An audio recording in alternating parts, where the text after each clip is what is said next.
जी नाजरीन, हम ब्रेक से वापस आ चुके हैं। तो नाजरीन, अब आप देख रहे हैं हम हमारे सेट पर मौजूद हैं। इससे पहला वाला जो हमारा सेगमेंट था वो हमारा मेरी क्रिसमस में जो हमने किया था दारुल सुकून में। चूँकि आज 25 दिसंबर है तो आज हमारे हज़रत ईसा अलैहिस्सलाम की पैदाइश का भी दिन है जो हमने दारुल सुकून में मनाया। और अब जो है हम दूसरा सेगमेंट कर रहे हैं 25 दिसंबर का ही, जो कि एक और पैदाइश का दिन है हमारे बानी पाकिस्तान कायदे आजम की। तो अब हम चलते हैं दूसरे सेगमेंट की तरफ और मैं आपका तारुफ मेहमानों का कराती चलूँ। हमारे साथ पहले मेहमान मौजूद हैं शर्जील अस्करी, अस्सलाम वालेकुम। और इसी के साथ दूसरी मेहमान मौजूद हैं सलवत अस्करी, जिन्होंने मोहतरमा फातिमा जिना का गेटअप लिया हुआ है। अस्सलाम वालेकुम। वालेकुम अस्सलाम। कैसी हैं आप? बस उनकी याद में हमने कहा यही कर सकते हैं हम लोग। बिल्कुल बिल्कुल। अच्छा, इसके साथ हमारे साथ मौजूद हैं हनीफ पोला साहब, जिन्होंने हमारे बानिए पाकिस्तान का गेटअप लिया हुआ है। अस्सलाम वालेकुम। कैसे हैं आप? जी बिल्कुल, आज जो है भाई बहन मौजूद है और इसीलिए ही आपा ने कहा कि मैं जो है यहीं बैठूंगी अपने भाई की ही तरफ। तो प्रोग्राम का आगाज करें कि जैसे कि बहुत से लोग हमारे लोगों को पता नहीं होता 25 दिसंबर क्या है। एक 25 दिसंबर दो है हमारे आज के त्यौहार, एक हमारा क्रिसमस डे है और दूसरा जो है कायदे आज़म का दिन है। लेकिन अक्सर लोगों को, यहाँ तक कि आजकल की हमारी जनरेशन की नहीं, दूसरे लोगों की जो सीनियर जनरेशन है उन्हें भी नहीं पता होता कि 25 दिसंबर क्या है। तो क्यों मनाते हैं, पहले तो आप ये बताएं। भाई, हम जाहिर सी बात है हमारे लीडर थे जिनके लिए हम ये माशाल्लाह से उनका पैदाइश का दिन है, तो इसलिए हम मनाते हैं और हम मनाते रहेंगे इंशाल्लाह हमेशा। जी हमेशा मनाते रहेंगे बिल्कुल, ये हम मनाते हैं और ये है कि पैदाइश का दिन है। कायदे आज़म जो है, कायदे आज़म, मैं आपसे करूंगी सवाल। चले एक बिल्कुल सा मासूमाना सवाल, कायदे आज़म क्या थे और कहाँ तक ये पहुंचे? कायदे आज़म मतलब अगर उनको देखा जाए मोहम्मद अली जिन्ना, तो वो एक ऐसी लेगेसी छोड़ के गए हैं ना हम सबके लिए कि हमें उसको आगे लेके जाना चाहिए। लेकिन अनफॉर्चुनेटली जो यूथ है वो उस तरह उनके विजन को आगे लेके नहीं जा सकी। मतलब जैसे उन्होंने, उनका जो विजन था, मतलब अल्लामा इकबाल ने जो ख्वाब देखा था उन्होंने उसकी तामील की, उसको आगे लेके चले कि मुसलमानों के लिए, हिंदुस्तान के मुसलमानों के लिए एक ऐसा मुल्क जहाँ पर वो अपने मतलब अपने रिलीजन को और अपने कल्चर को साथ लेके चल सकें और बिला खौफ अपनी प्रैक्टिस कर सकें। और ना कि सिर्फ मुसलमानों के लिए बल्कि जो माइनॉरिटीज़ हैं, जो हमारे मुल्क में जो जितनी भी माइनॉरिटीज़ हैं, जिसके लिए हमारे फ्लैग में जो सफ़ेद रंग है वो आपको पता है माइनॉरिटीज़ के लिए, तो एक ऐसा मुल्क जहाँ पर मुसलमान और गैर मुसलमान एक तरीके से एक साथ महफूज हों और एक अमन की फिजा में, हाँ, एक छत के नीचे अमन के साथ रह सकें और एक ऐसा मुल्क हो जिसकी पूरी दुनिया में मिसालें दें।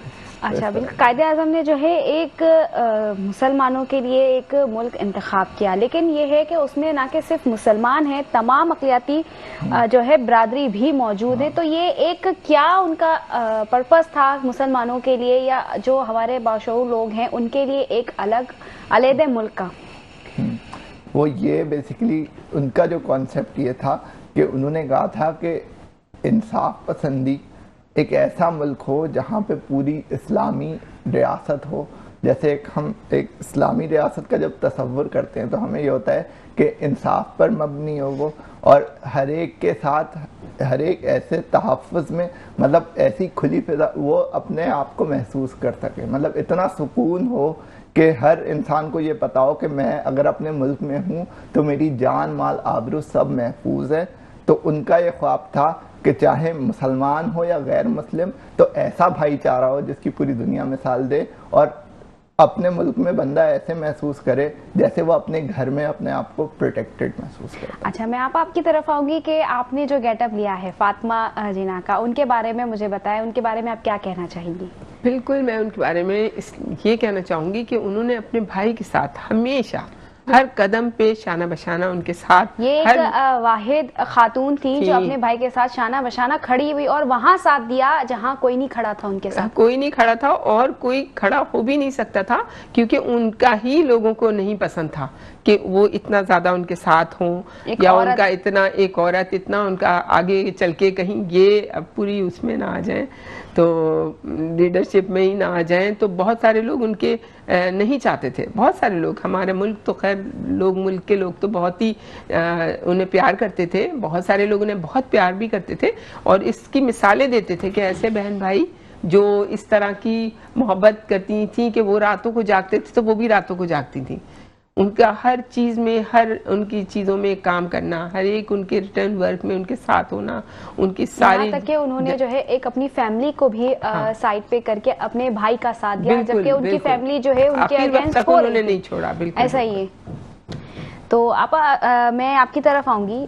25 दिसंबर का जो हमारा एक कॉन्सेप्ट है कि कायदे आज़म की पैदाइश है, ठीक है, वो हमें पता है। मनाने का क्या है, खास वजह क्या है, क्यों मनाया जाता है? पैदाइश का दिन है, केक कटिंग हो गई, इसके अलावा जो हमारी सेलिब्रेशन होती है कि जैसे मज़ार कायद पे जाके हम लोग सारी जमातें, जब हम जाते ना मज़ार कायद पे 25 दिसंबर की सुबह में फजर की नमाज के बाद जब हम जाते हैं ना, वहाँ जाके जब कौमी तराना पढ़ा जाता है, तो जब हम वहाँ देखते हैं ना, तो वहाँ हमें नहीं लगता कि कौन किस पार्टी से आया है, हाँ, कौन किस जमात से ताल्लुक रखता है। तो जब हम वहाँ एक होकर कौमी तराना पढ़ सकते हैं, तो हम बाकी के कामों में एक साथ क्यों नहीं रह सकते? मरने के बाद बहुत कदर करते हैं ना हम लोगों की। ऐसा ही है। नहीं, ये वही बात है ना, मतलब मर के दिखाया कि अनफॉर्चुनेटली बदकिस्मती से उनका यही विजन था। उन्होंने कभी ये नहीं सोचा था कि हम लोग ये डिवाइडेड हो जाएं आपस में ना, कि अपनी पार्टी अलग, और हमें अगर पार्टीज बनी हुई थी तो आपको मुल्क का सोचना था और आवाम का सोचना था इन जनरल। तो जब पार्टी में अपने मखसूस तबके का या लोगों का सोचना शुरू कर दिया, तब वो पार्टी ऐसी बन जाती है कि जिसमें इत्तेहाद नहीं रहता। यूनिटी फेथ डिसिप्लिन था ना उनका, तो यूनिटी जब ख़त्म हो गई तो फिर फेथ और डिसिप्लिन दोनों फिर खुद ही खत्म हो जाती है, हमारे अंदर से ये चीजें खत्म हो जाती है। अच्छा, अब मैं चलूंगी हनीफ साहब की तरफ, जिन्होंने कायदे आज़म का गेटअप लिया है, और उनसे हम कुछ अशार या गीत है सुनेंगे। जी, मिली नगमा जो है, जी जी, एक मशहूर मिली नगमा जो हमने सुना होगा, यूं दी हमें आजादी। अच्छा, आप ये पढ़ रहे? जी जी, ठीक है, आप ये गाएं। इसके बाद जो है मेरा इसी पे एक सवाल है, लेकिन मैं करूंगी लाजमी। जी। यूं दी हमें आजादी कि दुनिया हुई हैरान, यूं दी हमें आजादी कि दुनिया हुई हैरान, पहले मेरे रब का फिर तेरा एहसान, ए कायद आज़म तेरा एहसान है एहसान, ए कायद आज़म तेरा एहसान है एहसान। और हर सिमत मुसलमानों पे छाई थी तबाही, हर सिमत मुसलमानों पे छाई थी तबाही, मुल्क अपना था और गैरों के हाथों में थी शाही। ऐसे में उठा दीन मोहम्मद का सिपाही और नारे तकबीर से दी तूने गवाही। इस्लाम का झंडा लिए आया सरे मैदान, पहले मेरे रब का फिर तेरा एहसान, ए कायद आज़म तेरा एहसान है एहसान। यूं दी हमें आज़ादी कि दुनिया हुई हैरान। और देखा था जो इकबाल ने एक ख्वाब सुहाना, देखा था जो इकबाल ने एक ख्वाब सुहाना, इस ख्वाब को एक रोज हकीकत है बनाना। सोचा जो ये तूने तो हंसा तुझ पे जमाना, तूने वो चली चाल के दुश्मन भी गए मान, पहले मेरे रब का फिर तेरा एहसान, ए कायद आज़म तेरा एहसान है एहसान। यूं दी हमें आज़ादी कि दुनिया हुई हैरान। और नक्शा बदल के रख दिया इस मुल्क का तूने, नक्शा बदल के रख दिया इस मुल्क का तूने। साया था मोहम्मद का अली का तेरे सर पर, और दुनिया से कहा तूने कि हमसे न कोई उलझे, लिखा है इस जमी पे शहीदों ने लहू से। आज़ाद हैं आज़ाद रहेंगे ये मुसलमान, पहले मेरे रब का फिर तेरा एहसान, ए कायद आज़म तेरा एहसान है एहसान। यूं दी हमें आज़ादी कि दुनिया हुई हैरान।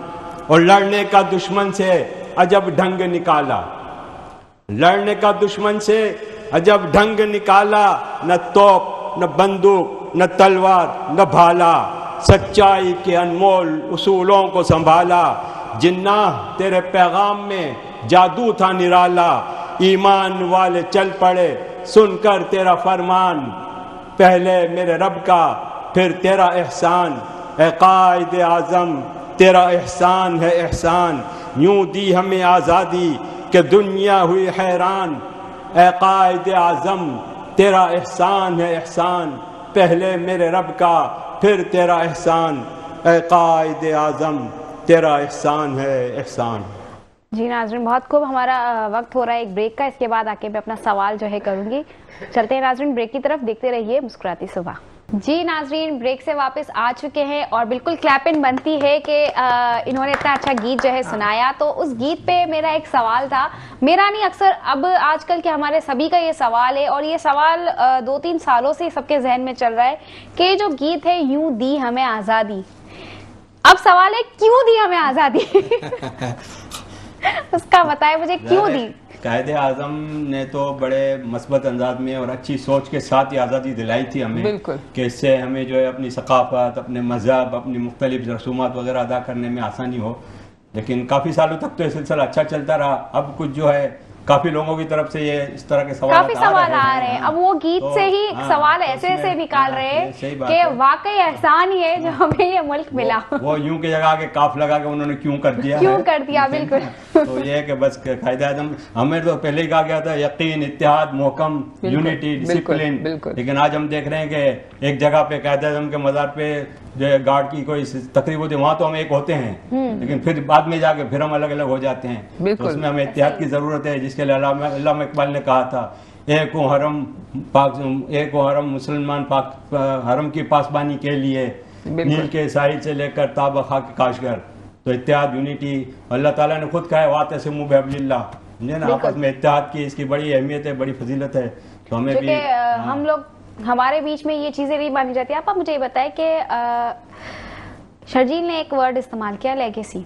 तो मैं आपसे पूछना चाहूंगी कि कायदे आज़म की लेगेसी क्या थी? His legacy reminds us that true leadership, ठीक है, is जो होती है हमारी, बिल्कुल मतलब कहना चाहिए कि वो क्वाइट, फेम और रूटेड सेक्रीफाइस, ये उनका खास मतलब उन्होंने ये किया, उन्होंने इस तरह से जो हमारे साथ, हालांकि he didn't inherited पाकिस्तान, मगर उन्होंने ये सिखाया कि ये चीज़ें जो हैं वो सेक्रीफाइस, इंटीग्रिटी और जो अपने उन्होंने मतलब इन चीज़ों पे अहमियत दी सबसे ज़्यादा। बिल्कुल। तो ये चीज़ें जो है ना, ये उनकी खासियत थी, उनकी शख्सियत की खुसूसियत थी। बिल्कुल। अच्छा शर्जील, मैं आपकी तरफ आऊँगी कि हमारा मुल्क तो हो गया आज़ाद। मुल्क आज़ाद होने के बाद हम जो है अलग अलग सियासी जमातों में बढ़ गए, ठीक है। तो क्या ऐसा क्या प्लेटफॉर्म हमें अब चाहिए कि हम ये सब जो कायदे आज़म का जो एक मकसद था, तो उस पे हम पूरे उतर नहीं पाए, ठीक है, अलग अलग में बढ़ गए। तो वो क्या प्लेटफॉर्म की हमें अब जरूरत है कि दोबारा से हम एक होके पाकिस्तान का सोचे, हमारी आवाम की खुशहाली का सोचे, जो वो एक हमें मकसद देकर गए हैं। मकसद ये था ना, क्यों मिली आज़ादी?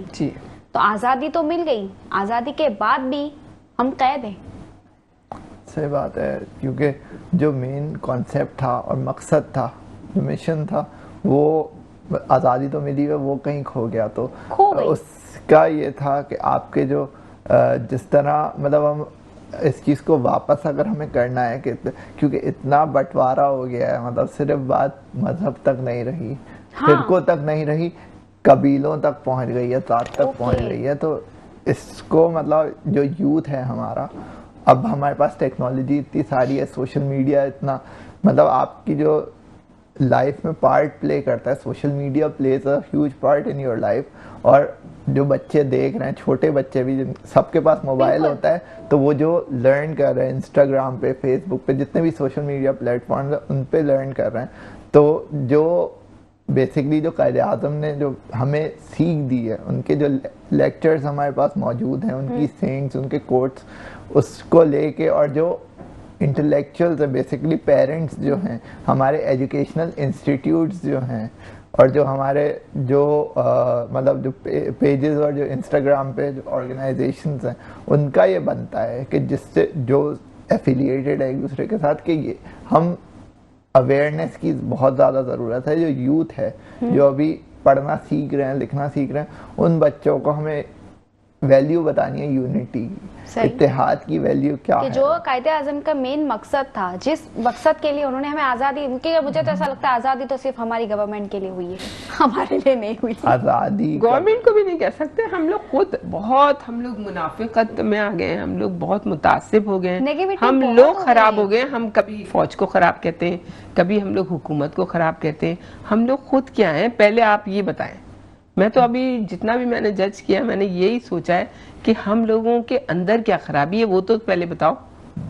हर एक को बोल देते असल हैं। में हम लोगों ने वो जो एक स्पेक्ट्रम होता है ना, मतलब हम लोगों ने बहुत मतलब महदूद कर लिया है अपने आप को कि अगर मतलब हमारे दीन में, इस्लाम में और कायदे आज़म ने जो हमें सिखाया है कि एक दूसरे की मदद करो, भाईचारा ऐसा हो कि मतलब उस पर दुनिया देख के फ़ख्र करे, ठीक है। तो हमारे यहाँ जब हमने ये सोच लिया कि अगर हमारे पड़ोस में है, तो अगर मैं ये सोच लूँ कि मेरे जो उल्टे हाथ पे जो पड़ोसी हैं वो मेरे भाई हैं और ये सीधे हाथ पे इसका कबीला अलग है या इसका मसलक अलग है, तो ये मेरा भाई नहीं है। तो जब ये चीज़ शुरू हुई ना, तो मैं और वो भाई हो गए, वो और वो भाई हो गए, और आपस में हम भाई महदूद होके रह गए और बाकी सब दुश्मन हो गए। हमारे तो नबी यहाँ सल्लल्लाहु अलैहि मैं उसी वसल्लम बात ने पे आ रही थी, क्या हाँ। कहा कि उन्होंने जो कहा, अपने सबसे पहले अपने पड़ोसी का ख्याल रखो कि कि वो वो भूखा तो नहीं है। तो उन्होंने उसमें ये नहीं कहा हाँ। कि वो मुस्लिम है, गैर मुस्लिम है, वो क्या है उसको देखना है, ये मेंशन किया।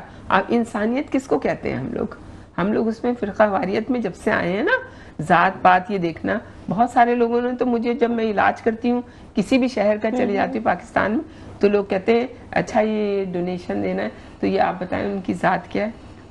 आप यकीन करें कि लोग इस तरह की बातें मुझसे करते हैं, यहाँ तक मतलब मैं हम बढ़ चुके हैरान हैं। हूँ।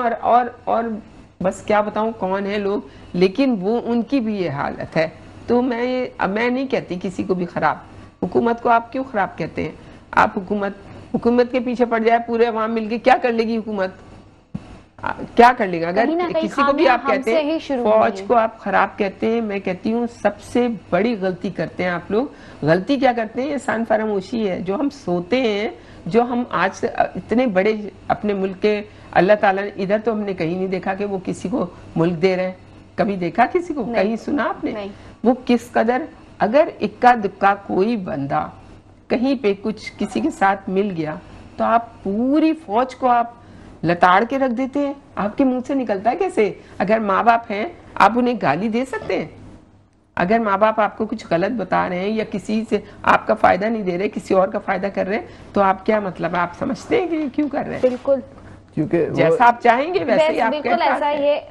वो एक से है ना कि बिल्कुल ऐसा ही है कि पूरे फौज तालाब है, को हाँ, गंदा बिल्कुल कर गंदा देती। करती तो है। हर इदारे में अगर चंद मखसूस लोग अगर हाँ। तो इसका ये मतलब नहीं है कि वो सही, भाई एहसान बिल्कुल ऐसा फरामोशी ही नहीं है। सिखाना हाँ। चाहिए अपने अच्छा बड़ों मुझे ये को। बताया शर्जील के 25 दिसंबर जो है आप कैसे मनाते हैं? क्योंकि हमारे यहाँ के लोग तो जैसे मनाते हैं वो बहुत बुरे तरीके से अब हो गया है माहौल के परेशान करना। कोई अगर बीमार है, कोई एम्बुलेंस तक जा रही है तो हम उन्हें रास्ता नहीं दे रहे हैं।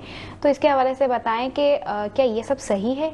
ये था हमारा कायदे आज़म का बिल्कुल भी ठीक नहीं है। मतलब अगर हम इसको देखें इस तरीके से, आप मनाएं, बिल्कुल मनाएं, हमारे लिए खुशी की बात है। कोई भी त्यौहार या कोई भी किसी भी चीज़ हो तो आप पूरी रोड पे, पूरी सड़क उसको ब्लॉक कर देना। अगर वहाँ कोई हॉस्पिटल है, किसी को इमरजेंसी में जाना है, तो ये तो ना इस्लाम की सीख है, ना कायदे आज़म ने ये सिखाया, ना कोई हमारी कॉन्स्टिट्यूशन का हिस्सा है ये।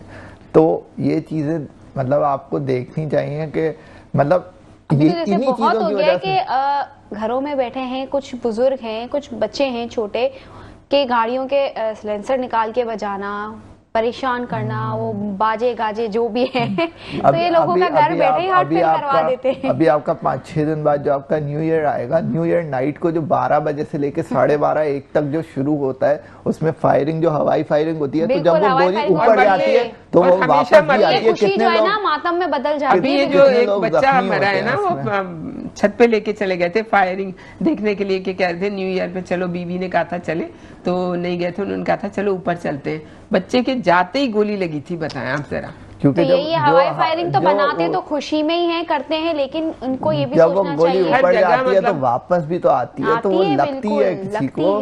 तो इतने लोग, मतलब लाइक ये बहुत कॉमन है। अगर सिर्फ कराची की आप बात कर लें तो 50-60 लोग जख्मी हो जाते हैं सिर्फ न्यू ईयर नाइट को। तो इसी तरह तो ये सब चीज़ें तो बेसिकली हमें एजुकेट करने की ज़रूरत है। और ये social media platform, I guess institution भी जहाँ बच्चे जा रहे हैं, लेकिन सोशल मीडिया प्लेटफॉर्म आपके पास ऐसा है, ये आपकी, मैं कहता हूँ कि अब गवर्नमेंट को भी आप, मतलब करप्शन हर जगह फैल गई, बेसिकली आपको अपने घर का देखना है। मेरी और आपकी जो जिम्मेदारी है सबसे पहले अपनी घर की निकलती है कि हम अपने बच्चों को, बीवी बच्चों को क्या सिखा रहे हैं। बिल्कुल। तो आपको बीवी को तो नहीं सिखाए, वो खुद आपको सिखा देगी। तो बच्चों का बोल सकते हैं आप, भाई घर जाना है आपने। मतलब ये है कि सॉरी, घर पे बता के आए होंगे कि मैं ये बोल रहा हूं। हाँ, ये हो सकता है, परमिशन ले ली होगी। नहीं, अल्लाह का शुक्र है, सब हमारे घर में तो बहुत है। मतलब मैं एक जनरली बात कर रहा हूँ कि आपको अपने घर, अगर आपको सुधारना है तो बेसिकली अपने घर से शुरुआत है। मैं ये वाली बात भी तुम्हें बताऊंगी कि आज बड़ी अच्छी बात निकली है। देखो, अब जैसे मैं सरबरा है ना, हम लोग बड़े मेरे हस्बैंड और मैं, अगर अब इन लोगों की बहुत सारी गलतियां होती हैं, लेकिन अल्लाह का शुक्र है कि एक बात बता देना कि तुम्हें ये बात मानना है, माँ बाप की बात मानना है, ये नहीं पता है। हाँ। और इतना भी पता है कि माँ बाप क्या गलत कर रहे हैं, क्या सही कर रहे हैं, ये भी पता होता है बच्चों को। आप जितना सिखा पढ़ा ले, कुछ फायदा नहीं होता, फायदा नहीं है। लेकिन ना अब ये है कि मैंने एक उसूल बनाया हुआ अपने घर का, कि आपका मूड भी खराब नहीं होना चाहिए। मतलब आपके लुक्स ऐसे नहीं हो कि आप मतलब मूड आपका खराब है, मतलब कि आप घर पे आए तो बिल्कुल नहीं, घर में हो आप, नहीं, आपको अगर किसी की बात बुरी लग रही है तो आप, चाहे मैं हूँ, चाहे मेरे हस्बैंड हो, चाहे कोई भी बड़ा हो, आप जाएं, अकेले में बैठे, उनसे बात करें, उनको बताएं, जरूर बताएं कि आपकी गलती है, मुझे फील हुआ है, और वो आपको जवाब दे हैं, फिर वो आपको जवाब देंगे। तो ये मैंने इतनी छूट दी हुई हर चीज की। तो फिर ये देखो ना, इसी तरह हमारा मुल्क में भी हम लोग भी इसी तरह से जब सही होंगे तो हमारी ना हुकूमत खराब होगी, एक दूसरे का हमारा कोई खराब होगा। हाँ, ऐसा तो ये चीजें जो होना चाहिए ना, हम जब बड़े की इज्जत कराएंगे ही नहीं ना, तो नहीं होगी, हम कभी नहीं कराएंगे तो नहीं होगा। बिल्कुल कहना चाहिए बड़े बूढ़ों के बारे में, जब हम बड़े बूढ़ों के तहजीब तमीज नहीं सिखाएंगे उनके लिए, जैसे लड़कियों का ग्रुप होता है, मैंने देखा है यूथ का ग्रुप है बहुत, इधर बड़े बूढ़े बैठे हुए, लगता है वो है ही नहीं कुछ, वो है कौन भाई, इनका क्या हमसे लेना देना, इनको तो दूर करें, साइड करें। तो मैंने हमेशा अपने बच्चों को बड़ों छोटों हर एक में बिठाया और उनकी नॉलेज रखी कि मतलब हर बात पता होना चाहिए मुझे कि तुम्हारे साथ बड़े ने कैसे बात की, क्या किया। शुरू से मैंने इतना ट्रेन किया हुआ है बच्चों को। तो ये चीजें जो है ना, ये मैं पेरेंट्स को बताना चाहती हूँ, इसलिए मैं ये जिक्र कर रही हूँ कि हर औरत चाहे घर में जबान नहीं चले, शाउट ना करे, बीवी पे कोई शाउट ना कर सके हस्बैंड, तो ये चीजें जब आप करेंगी ना तो वो औरत भी कहती है कि देखो मेरी इज्जत का ख्याल करी है। लड़की को कुछ नहीं चाहिए होता, लड़की बहुत प्यारी होती है, यकीन करें आप उसके साथ कितनी 420 कर लें, लेकिन अगर आप उससे प्यार से रहेंगे ना, वो सब कुछ छोड़ देगी, जानते बूझते छोड़ देगी कि ये मेरे साथ ना फ्रॉड कर रहे हैं, लेकिन उनकी स्वीट लैंग्वेज है ना, मुझसे प्यार कर रहे हैं, वो इतनी भोली होती है औरत। ऐसा ही है, बिल्कुल। तो ये चीजें जो है ना, हम आप टेढ़ी है, वो कहते हैं ना पसली फसली से पैदा हुई। अब बाबा इस पे मैं क्या बोलूं, मैं भी टेढ़ी हूँ। हाँ, ये तो फिर टेढ़ी हो, मेरे शौहर से पूछना पड़ेगा। तुम शौहर जब प्यार से बात करते होंगे तो मान जाती होगी ना तुम, है ना, फौरन। ऐसा ही है, बस ये है ना, ये चीज होना चाहिए, और मैंने अपने बच्चों को यही सिखाया। बेटा आप कुछ कह रहे थे, बताएं। हाँ, मतलब मैं यही कह रहा था कि जो माँ बाप, मतलब आप अपने घर में देखो, आपकी जो नॉलेज है, आप सही गलत बताओ। अब जैसे यूजुअली हमारे ये होता है कि अगर बच्चे आके अपने माँ बाप से आर्ग्यूमेंट करते हैं कि अगर कहीं जाने नहीं दे रहा है तो बोलते हैं कि वो तो जा रहा है, उसके पेरेंट्स ने तो इजाज़त दे दी, आप क्यों नहीं इजाज़त दे रहे? तो पेरेंट्स को पहले सही गलत का सही से फ़र्क बताना होता है कि मतलब ये चीज़ गलत है बेटा। और जैसे मामा ने बात की कि आप क्वेश्चन कर सकते हो अपने पेरेंट्स से भी, अगर आपको लग रहा है मतलब माहौल ऐसा घर में ज़रूर होना चाहिए कि अगर ऐसा नहीं, बड़े जो हैं वो कोई ऐसा तो नहीं है ना कि गलती नहीं कर सकते, सब इंसान है। तो अगर घर में अगर ये रिवायत हो ना कि बड़े के सामने तुम कुछ बोल नहीं सकते, तो ये चीज गलत लगती है मुझे, क्योंकि फिर ना बच्चे कुछ अपनी मन मर्जी का कर सकते हैं ना बड़े। अच्छा आपा, मैं उस तरफ आऊंगी कि आज 25 दिसंबर है, तो कायदे आज़म की विलादत के साथ साथ हमारे क्रिसमस डे भी, हजरत ईसा अलैहिस्सलाम की भी विलादत का दिन है। तो जैसा कि हमने दारुल सुकून में जाके वो क्रिसमस डे मनाया, मुझे बहुत अच्छा लगा उन बच्चों के बीच में रहते हुए, जो मैंने देखा कि जो चीज़ें हमारे अंदर, जो प्यार मोहब्बत हमारे अंदर नहीं है ना, वो उनके अंदर है।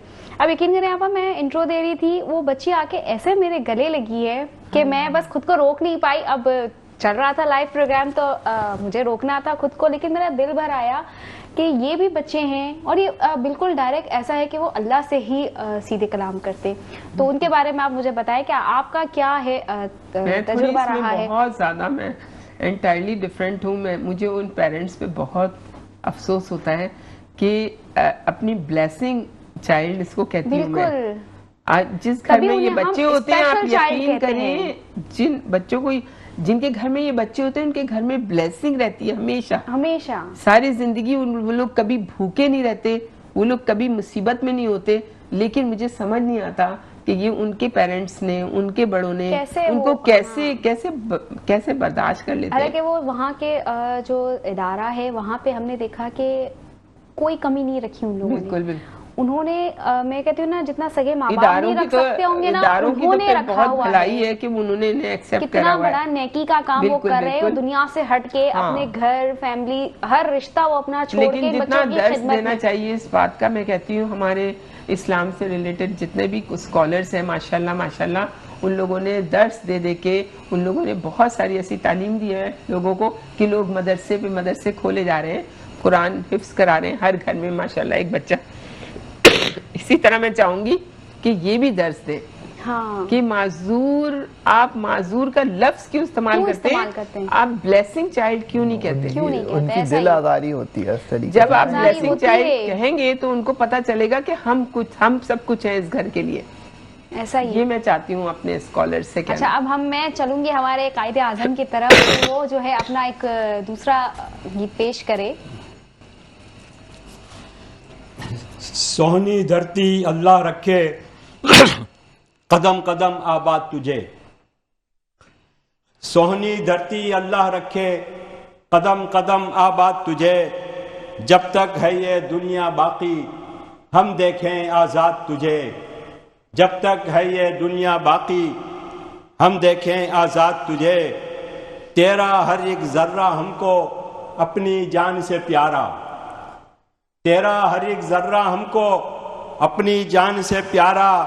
तेरे दम से शान हमारी, तुझसे नाम हमारा। तेरे दम से शान हमारी, तुझसे नाम हमारा। जब तक है ये दुनिया बाकी, हम देखें आज़ाद तुझे। और तेरी सजदज की हम इतनी शान बढ़ाएं, आने वाली नस्लें तेरी अजमत के गुन गाएं। बिल्कुल, तेरी सजदज की हम इतनी शान रखे, कदम कदम आबाद तुझे। बिल्कुल, बेशक, सोनी धरती अल्लाह रखे, कदम कदम आबाद तुझे। हमारी दुआ होती है कि हमारे पाकिस्तान को अल्लाह पाक आबाद रखे। और नाजरीन, इसी के साथ हमारा वक्त हुआ है ब्रेक का। ब्रेक के बाद मिलते हैं, तब तक देखते रहिए मुस्कुराती सुबह। जी नाजरीन, ब्रेक से वापस आ गए हैं और एक और जो है हमने गीत सुना था, सोनी धरती अल्लाह रखे। बहुत ही प्यारा गीत है ये, और कदम कदम आबाद रहे हमारी दुआ है। इसी के साथ मैं आपसे सवाल करूंगी शर्जील के ये मज़ार कायद पे जो हर साल जो गार्ड्स की तब्दीलियां होती हैं, उसके हवाले से बताएं। गार्ड्स की तब्दीलियां, हाँ, ये मतलब एक चीज़ हो रही है, ड्यूटीज चेंज होती हैं जो, ड्यूटीज चेंज होती हैं। तो मतलब आप गए हैं 25 दिसंबर को मज़ार कायद पे, आपने वहाँ क्या क्या देखा है, क्या क्या चीज़ें हैं जो आपने नोट की हैं, वो हमें बताएं। 25 दिसंबर को एक तो चीज़ जो बहुत रेयर होती है कि हमें यूनिटी नज़र आती है, मतलब वहीं तक बस वो सिर्फ एक ही दिन होती है, इसके अलावा नहीं होती। दूध होती है, बट देखकर बहुत अच्छा लगता है और यही फील होता है कि ये अगर 25 दिसंबर एक दिन के अलावा अगर ये सारा साल ऐसी यूनिटी रहे, मतलब एक फीलिंग ऐसी होती है कि हम उस चीज़ को रीलिव कर रहे हैं, क्योंकि कायद-ए-आज़म ने जो स्ट्रगल की पाकिस्तान को बनाने के लिए, वहाँ पर ऐसा लगता है कि हम ये अहद कर रहे हैं हर साल वहाँ जाके कि हम आपकी जो लेगेसी है कायद-ए-आज़म मोहम्मद अली जिन्ना से हम ये वादा कर रहे हैं कि हम इसको लेके चलेंगे, हम यूनाइटेड होंगे आपस में, हम जो है इस मुल्क का सोचेंगे। और वो जो जितने भी घंटे वहाँ रहते हैं वो तो उनके दिल में वो जज्बा रहता है। अब वो वापस आके कितनी देर तक रहता है ये नहीं पता चलता, लेकिन वहाँ पर वो जो जज्बा होता है वो देखकर खुशी होती है। लेकिन वही बात है कि अनफॉर्चुनेटली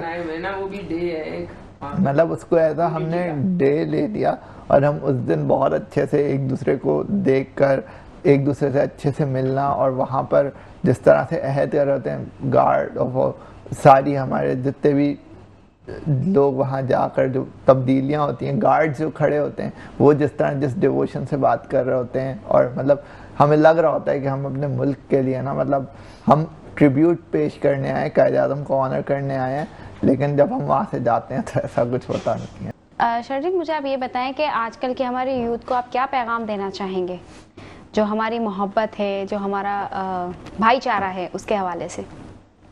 भाईचारा में तो हमें बेसिक्स की तरफ दोबारा जाना पड़ेगा, मतलब जो बेसिक्स हमसे खो गए हैं बेसिकली, जो हमारे ट्रेडिशन का हिस्सा अब नहीं रहे।